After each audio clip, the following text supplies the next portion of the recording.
Hari ini tersangka Peggy Setiawan akan menghadapi sidang putusan pra-peradilan. Pihak Peggy menyebut optimis hakim akan memutus objektif agar Peggy bisa terlepas dari status tersangka. Tim kuasa hukum Peggy menyebut banyaknya kesalahan prosedur dalam penetapan tersangka Peggy. Bukti-bukti itu bukan dilihat dari kuantitas, tapi kualitas bukti itu menunjukkan nggak ada tindak pidana yang dilakukan oleh Peggy Setiawan seperti itu. Jadi bukan buktinya bentuknya banyak tapi tidak menunjukkan keterkaitan pada tindak pidana. Kita kan sudah tahu dari kejaksaan pun itu berkas dikembalikan dengan P18 dan kemarin itu di tanggal 2 Juli masih P19. Artinya secara material formil itu bukti tidak terpenuhi seperti itu. Makanya kita yakin bahwa Peggy Setiawan bukanlah pelakunya dan Peggy Setiawan bukanlah Peggy alias Peron yang tertera di dalam DPO tahun 2016. Sementara keluarga Peggy Setiawan, ibu dan adiknya bakal memberi dukungan dengan hadir di ruang sidang hari ini. Tim kuasa hukum Polda Jabar selaku termohon dalam gugatan pra-peradilan tersangka Peggy Setiawan pada Jumat lalu menyatakan menolak semua dalil-dalil selama persidangan. Inti dari kesimpulan pra-peradilan itu bahwa penetapan tersangka oleh penyidik terhadap Peggy Setiawan sudah sah menurut hukum. Jadi pada hakikatnya kami menolak dalil-dalil apa yang disampaikan oleh para pemohon, ya, mulai dari pemeriksaan para saksi, kemudian ahli pun dari pihak mereka juga sama mendukung kami. Publik pun menanti apakah Peggy dapat terlepas dari jerat status tersangka atas kasus pembunuhan Vina dan Eki Cirebon. Tim Liputan Kompas TV.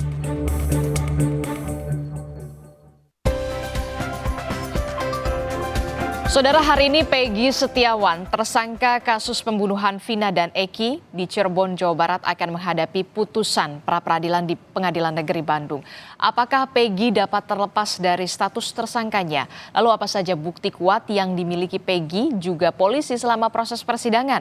Kita akan ulas hari ini bersama dengan sejumlah narasumber yang sudah hadir melalui sambungan Zoom. Ada pakar hukum pidana dari Universitas Pelita Harapan, sudah ada Profesor Jamin Ginting. Selamat pagi. Assalamualaikum, Prof. Jamin. Selamat pagi. Assalamualaikum. Waalaikumsalam warahmatullahi wabarakatuh. Kemudian ada melalui sambungan Zoom juga ada kuasa hukum dari Peggy Setiawan, Pak Muhtar Effendi. Selamat pagi. Assalamualaikum, Pak Muhtar. Selamat pagi, waalaikumsalam warahmatullahi wabarakatuh. Ya, Pak Muhtar, ini pasti semuanya deg-degan ya, sambil juga menunggu sebentar lagi jam 9 pagi ini akan ada putusan dari pra-peradilan Peggy terhadap Peggy Setiawan. Pak Muhtar, ini menurut Anda begitu ya, apa bukti kuat yang bisa meyakinkan Hakim Tunggal Eman Sulaiman akan mengabulkan permohonan dari Peggy Setiawan? Nah, baik, selamat pagi semuanya, Prof. Selamat pagi. Jadi begini, kalau kita berbicara tentang apa bukti kuat yang dimiliki oleh pihak Peggy Setiawan begitu ya untuk meyakinkan Hakim Tunggal Eman Sulaiman, justru dalam hal ini karena pihak kepolisian daerah Jawa Barat lah yang mempersangkakan, menangkap dan menahan klien kami, maka kami minta pada saat di persidangan pra-peradilan kemarin itu untuk membuktikan bukti apa yang mereka punyai untuk melakukan upaya paksa, ya, bahkan menahan klien kami sampai saat ini begitu. Nah, ternyata bukti yang mereka miliki itu bisa kita patahkan, ya, bisa kita patahkan, dan menurut kami bukti-bukti yang mereka miliki itu bukti-bukti yang tidak ada korelasinya dengan tindak pidana yang dituduhkan kepada klien kami. Nah, kenapa demikian? Karena di dalam persidangan pihak kepolisian daerah Jawa Barat hanya menyebutkan, ya. Salah satu bukti yang bisa dipatahkan oleh tim kuasa hukum, salah satunya apa, Pak? Yang paling krusial sekali menurut tim kuasa hukum dari Peggy Setiawan? Semuanya, bukan salah satu saja. Karena begini, kepolisian daerah Jawa Barat kan berbicara tentang adanya bukti kesaksian, ya. Kemudian yang kedua dari ahli. Kemudian yang ketiga adalah bukti surat. Nah, dari kesaksian siapa yang menyebutkan bahwa Peggy Setiawan klien kami itu terlibat dalam tindak pembunuhan di tahun 2016? Siapa yang bersaksi seperti itu?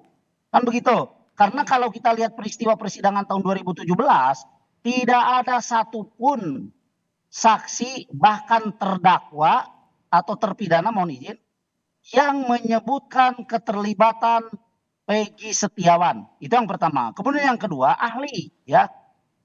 Ahli yang mereka miliki justru kemarin kita sangat kecewa dengan dalil-dalil atau statement-statement yang disampaikan oleh ahli. Kenapa seperti itu? Karena ahli selalu menjawab pertanyaan kami mutar-mutar, nggak karuan.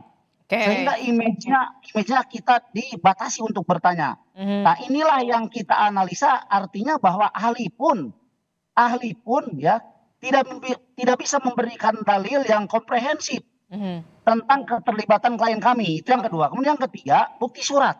Bukti surat yang mana? Kalau di awal konferensi pers Kepolisian Daerah Jawa Barat menggelar surat-surat, ijazah, KK, KTP, SIM, apakah itu yang punya korelasi dengan tindak pembunuhan yang disangkakan kepada klien kami, kan begitu?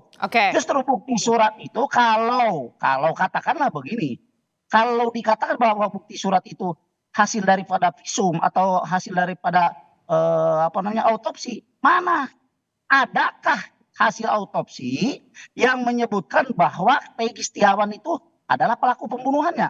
Kan tidak ada. Tidak ada.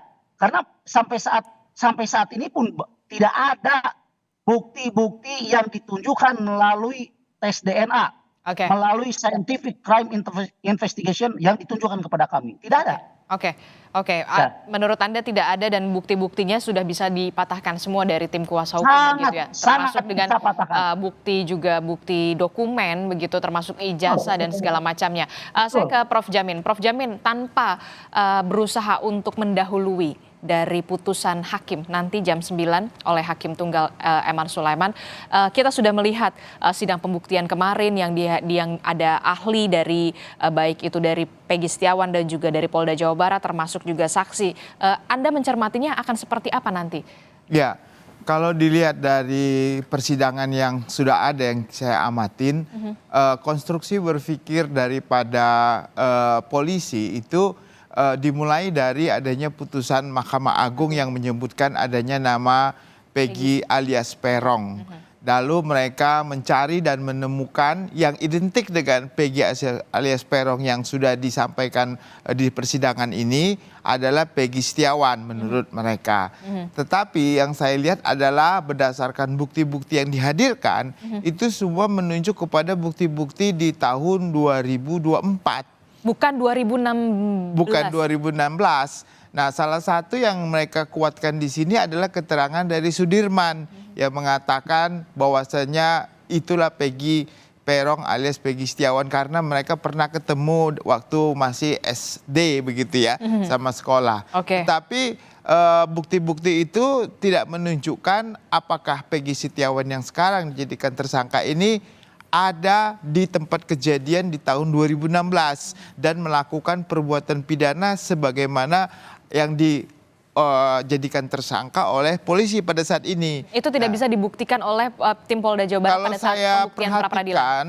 Proses pra-peradilan ini, bukti apa yang mereka hadirkan sebagai suatu perbuatan itu kelihatannya hampir-hampir tidak ada saya lihat. Tapi bukti yang ada hanya menunjukkan Peggy Setiawan yang sebenarnya saat ini ya Peggy Setiawan yang mereka dapatkan bukti. Mulai dari ijazah, kartu keluarga, sidik jari dan segala macam yang identik. Ya benar itu Peggy Setiawan, tapi apakah Peggy Setiawan ini adalah Peggy yang sebagaimana dimaksud sebagai pelaku di tahun 2016 dan perannya seperti apa?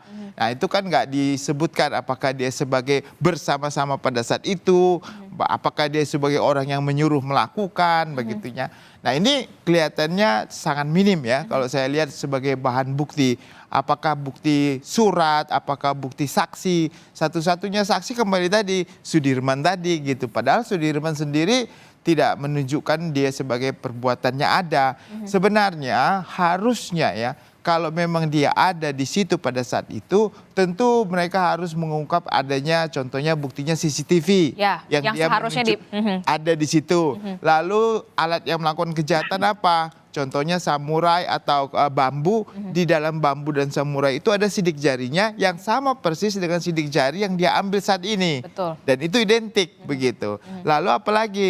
Lalu ada bukti chat di antara para pelaku yang gerombolan itu kan artinya mereka gerombolan yang sudah kenal lama ya. Dan namanya. telepon genggam itu memang sudah disita. Sudah disita, ada handphone dan segala bisa dibuka kan, itu ditunjukkan benar nggak di dalam foto handphone masing-masing itu adalah namanya Peggy Setiawan yang disebut sebagai Peggy Peron dalam putusan Majelis Mahkamah Agung. Nah ini sebenarnya hal yang sangat gampang ya kalau memang ada buktinya. Sayangnya memang bukti itu tidak ada atau memang tidak dihadirkan atau sengaja tidak dihadirkan, kita nggak tahu. Bahkan kalau disengaja ini bisa masuk obstruction of justice kan gitu menurut saya. Jadi perlu juga penyidik ini diperiksa apakah ada unsur menghilangkan alat bukti untuk menyamarkan pelaku.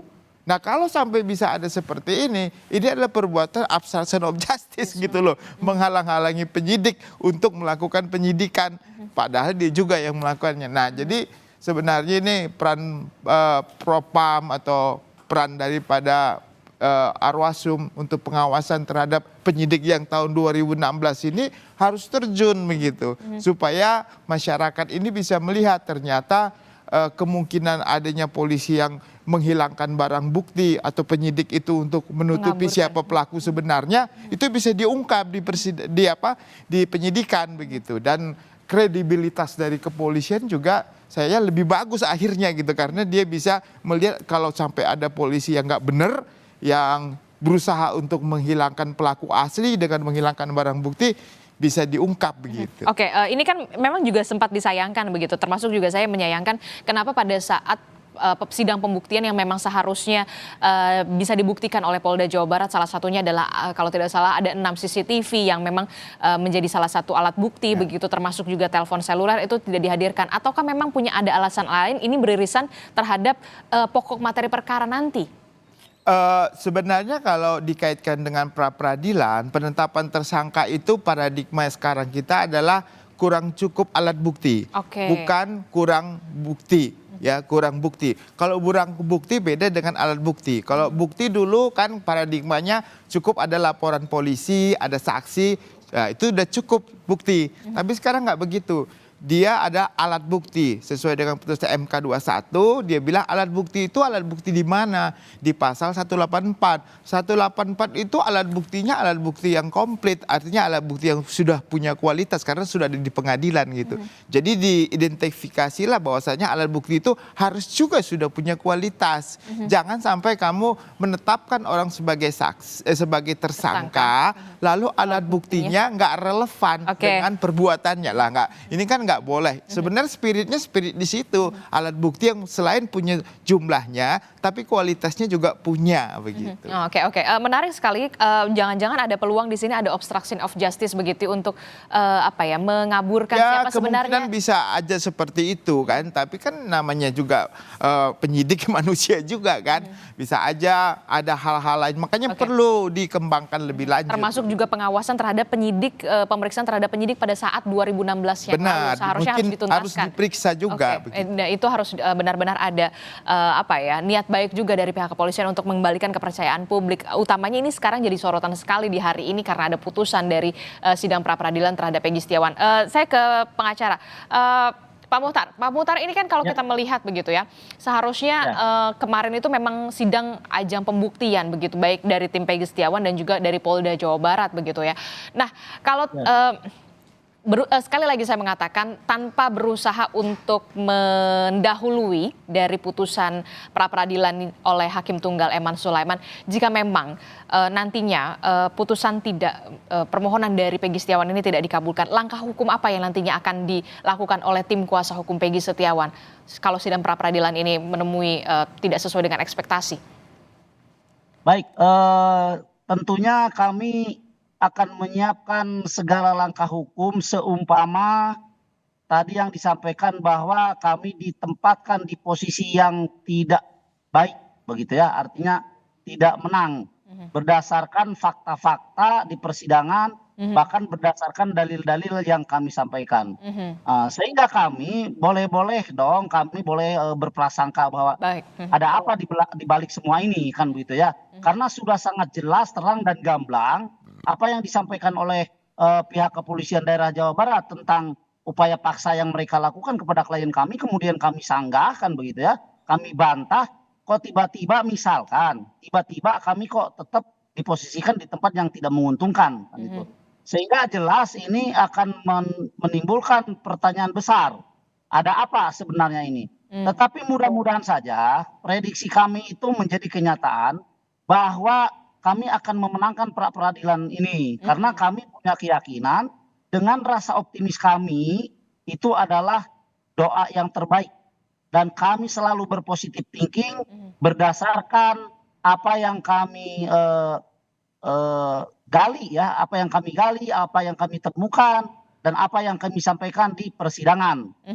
Sehingga sangat wajar kalau kami mempunyai pemikiran bahwa ini dengan keyakinan tim kuasa hukum. Kami, kan begitu ya. Nah, kalau seumpama tadi Mbak nyampaikan, seumpama nih benar-benar putusan hakim tidak sesuai dengan harapan. Kami hanya punya satu prinsip saja. Pertama, bahwa apapun ceritanya di dunia ini, kebenaran tidak akan pernah dikalahkan oleh kejahatan. Itu yang pertama. Karena mutlak kebenaran itu adalah milik Tuhan.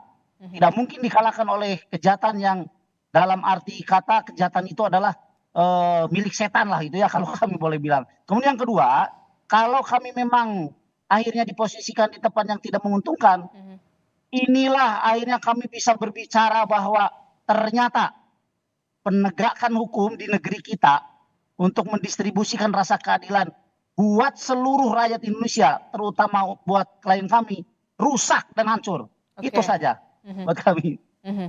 Oke, baik Pak Muhtar. Ini tadi ya berusaha kembali lagi saya underline tanpa berusaha untuk mendahului dari putusan hakim Eman Sulaiman ini sudah disebutkan oleh kuasa hukum Peggy Setiawan. Nah, kalau Anda melihat begini, ini kan memang ada peluangnya 3 putusan ya, dikabulkan, tidak dikabulkan atau tidak diterima. Betul ya kalau tidak salah ya Prof. Jamin ya. Nah, apa ya langkah yang bisa dilakukan oleh tim kuasa hukum Peggy Setiawan jika tidak sesuai dengan harapan mereka, dan termasuk juga Polda Jawa Barat, apa langkah hukum yang bisa dilakukan jika memang tidak sesuai dengan harapan juga mereka? Ya, tentu kalau putusannya dinyatakan ditolak permohonannya, maka penyidik ini akan melanjutkan, nanti pelimpahan berkas perkara ini ke kejaksaan untuk melakukan penuntutan. Tetapi kejaksaan juga tidak dengan serta-merta begitu ya, dengan adanya putusan pra peradilan ini menerima dan P21 gitu ibarat kata sudah lengkap. Tapi tetap aja nanti akan bolak-balik juga karena jaksa mempunyai kewenangan juga untuk mengembalikan berkas tersebut, yang pertama. Jadi pokok perkaranya akan diperiksa kalau jaksa akan melakukan penuntutan. Yang kedua, kalau sampai diterima ya tentu penetapan tersangka tidak sah, penyitaan tidak sah, penangkapan tidak sah, maka gugurlah kedudukan sebagai tersangka dari Peggy Setiawan ini. Tapi apa yang bisa dilakukan oleh Polda Jawa Barat?